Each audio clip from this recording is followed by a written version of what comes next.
You're gifted 24 straight hours where you and your pets are suddenly able to understand each other and have real conversations like your old BFFs just catching up on lost time. What would you want to tell them and how would you want to spend those hours with them? To figure out what name he gave me. Also what their real names are. Dog. It's Bar Ward DDLL. Human. Tries to say it dog.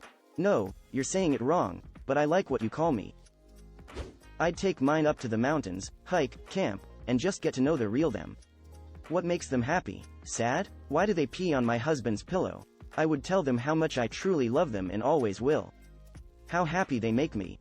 Why I don't want them barking at the mail carrier and the very nice UPS guy.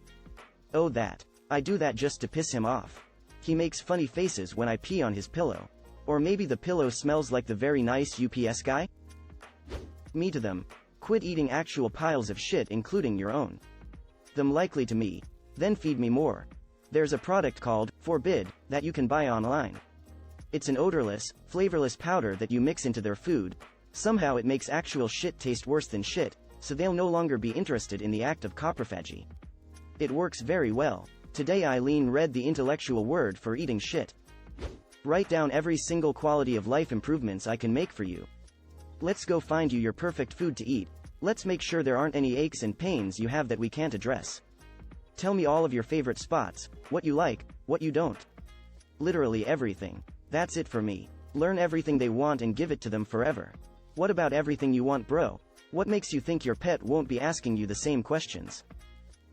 Stop. Knocking. Over. Glasses. Please. Hey. A bit of unasked for advice since I trained my cat to stop doing that. Cats think exclusively in cause and effect, and will repeat actions that get attention, getting up to clean, yelling no, etc. Is attention. He is not interested in the glass, he is interested in getting you to react. Just stop reacting, if possible not even flinching, and don't get up when they do it. Give it a few minutes of no reaction. Depending on how long they've done it, it can take a while, but if you're lucky it can be done after 3 to 4 times. Absolutely no reaction, or opposite effect reaction if that's the case, e.g. leaving the room, or not doing something they want. This works with all bad cat habits. This is legit great advice. Can you please speak to my dog's tail about this? But seriously, not trying to be snarky because your cat advice is great. Never. Are you in pain? Do you want to keep going? I love you and I am happy to keep you as long as you are happy and want to stay. Exactly this. Our 13-year-old cat is about to have his second course of chemo for a cancer we've been told we can't beat, so more than anything I'd want to explain what's going on and ask how hard he wants to fight it or if he's in more pain that he's letting on. I did this for my 5-year-old dog. We thought she had pancreatitis and we found a mass between her heart and lungs. Stage 4 lymphoma. She never showed signs of slowing down until she would get tired from just a walk. We started her on chemo and it was labored breathing, vomiting, peeing on herself, shitting herself. Lethargy, don't do it to them. Not if you love them. If it's terminal, put them down while they're relatively healthy. People all over will tell you how much better animals handle chemo. Yeah, it's because they can't fucking talk to tell you how miserable they are. Seriously, don't put them through it. 13 years is a full life for a cat.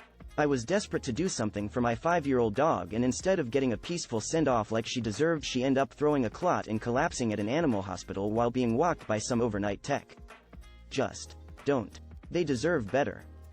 Why do you eat so fast and puke on my belongings? Why? Could we just have, like, a designated vomit spot? I'll get you a special bowl. Stop freaking out when I left the house. I will be back, like always. Lol, yes. This one is probably the most important. Separation anxiety is real and so heartbreaking, if only they knew. Wait. Separation anxiety is a thing? So that's why I was always afraid of being alone. Huh, cool. I need to tell them I'm sorry when I step on them and that I don't mean it and I'm sorry pleading face. I am like 99% sure that my dumbass cat tries to get me to step on him, so I pick him up and cuddle with him to apologize. It is not like he is starved for attention. He is literally the neediest cat and needs human contact basically 100% of the time. I love him so much. Tell her not to worry about her surgery coming up and I love her and please don't leave me, I need you. Holy shit, I'm getting surgery? Ruh-roh. I would tell them that I love them, and that they're good, and I would explain that I don't cut their nails or vacuum the floor to hurt and scare them, it's just stuff I need to do. I would want to know what their lives looked like before they got to my family, if they can remember it. I would talk to them about funny stories from when they were young, and hopefully they'd have funny stories from when I was young. I would also like to hear what gossip they might know because people still talk when pets are around. I would want to ask them if there are ways I've been caring for them wrong, how I can care for them better and enrich their lives more. Are they hurting in any places that aren't obvious? They're getting old, so I just want them to be happy for as many years as they have left. I had to put my cat down last Saturday. I wouldn't need 24 hours, just 10 seconds to tell her thanks for hanging out with me and that I love her. I would tell him that I love him, he's my world, that I would never hit him, still flinches if I move too fast, to stop biting his brother and to be nice to other doggies. They are not a threat because you are my baby. I'd learn their language so I can talk to them even after the 24 hours. Big brain time. Then train them to become my spies. What information do you have for me today? Asterisk. I farted in the kitchen, asterisk, good job, asterisk. Devise a way to communicate after the 24 hours are up. Especially health stuff. Teach them to point to where it hurts if it hurts. Having a pet in pain is the worst. My dog points his face at his ass when he needs to poop. Pretty handy. I'd probably have the exact same conversation I had with my pup who had cancer last year, but with the circumstances not being as sad. Tell her how much I love her, how much adventures we had together, how much I appreciated her always being there for me. Apologize for the times I was away because I really wish I had more time with her. If she can speak, I'd probably like to reminisce about all the road trips, beach days, and silly games we played. I would explain to them how much I love them and how they've saved my life many times.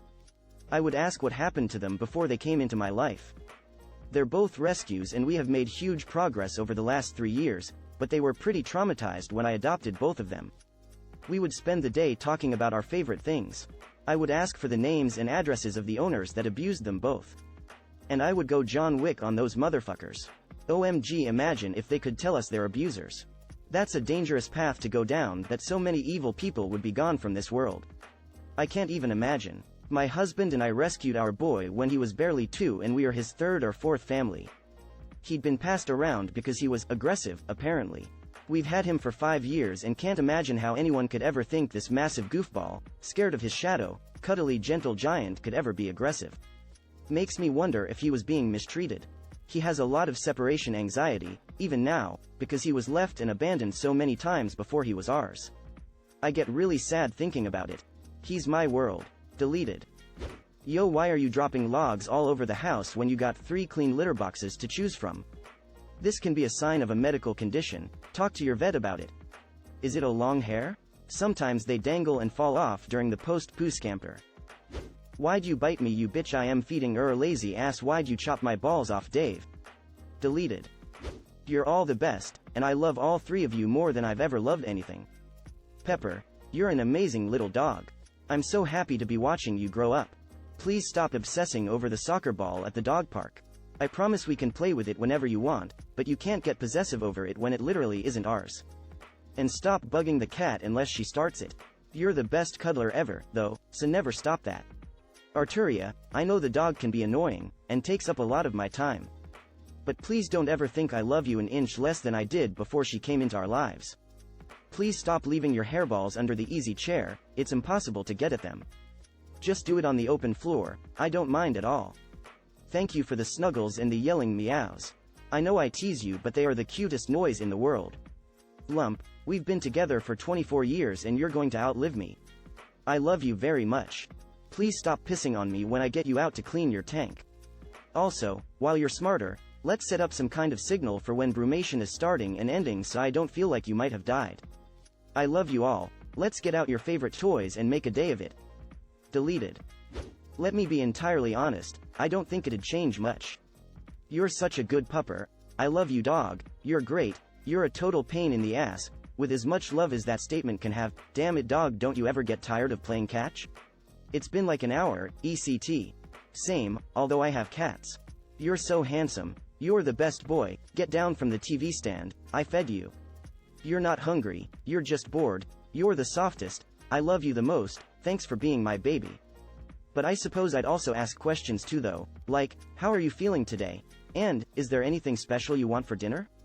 But maybe it's wrong to assume they won't explain the mysteries of the universe or something else equally profound. I'll shut the hell up too and just let the babies talk about whatever they want. It all would be great.